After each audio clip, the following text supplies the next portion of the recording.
Our group will be showing you a short video presentation that would show how an individual got devalued by a support worker in their workplace. It will also show how the individual was disrespectfully approached by one of the new staff, which made him feel humiliated and upset. Calling John, not his real name though. He's a 34-year-old male who loves to play video games, watch TV, and reads newspaper. During his leisure time, he plays sports games in his Xbox. He loves to eat anything. His favorite snacks are cookies, chips, and his favorite drinks are coffee and soda. John is a person living with PDD, autism, and schizophrenia. Every time he consumes too much sugar, his condition gets triggered. So he was advised by his doctor to limit his intake of sugar as well as caffeine. John also delivers newspaper every morning from Tuesday to Friday before he goes to day service program. One day in day service program, after he delivered all the newspaper, John went to the gym to join his group. But as soon as before the class ended, he went to his staff and told him that he needs to go to the washroom. He went to the washroom, but did not return back to his class, and instead, he went straight to the kitchen to pour himself a cup of coffee. One of the new staff members from the other group named Marsha noticed that John had his coffee break earlier than his group, but she didn't pay much attention to him. As soon as John finished his coffee, he cleaned up really fast, put away his cup, and sat on his table waiting for his group as if nothing had happened. After a few minutes, his group arrived in the kitchen to have their coffee break as well. John instantly saw an opportunity where he thought that he could have another cup of coffee since he assumed that no one would notice him.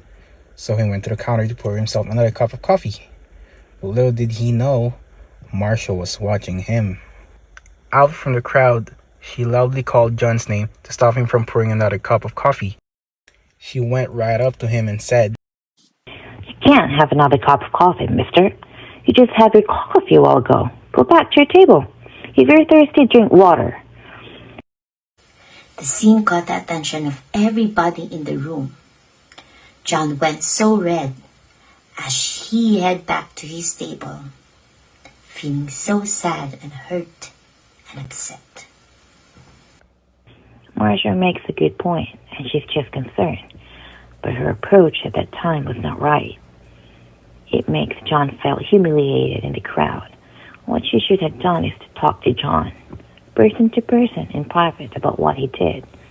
This will show respect to the person, make him feel you care by explaining him in a calm voice the possible consequences of his actions. Even if Marsha is a staff, she doesn't have the right to treat John that way. Just like her, John has feelings too. He's not a kid and has a freedom of choice that she needs to respect. The important thing is Marsha had reminded John the possible outcome of his actions. We want to show you the opinion of a direct support professional that we've interviewed. What would be their approach with a given scenario? Here is Bernie, a direct support professional for 36 years. She said, I won't make big a deal out of it. I'm not going to make a big scene. I'm going to talk to him in a corner to remind him of the possible consequences, but at the end of the day, I won't stop him. She also added, how you approach a person is a big thing.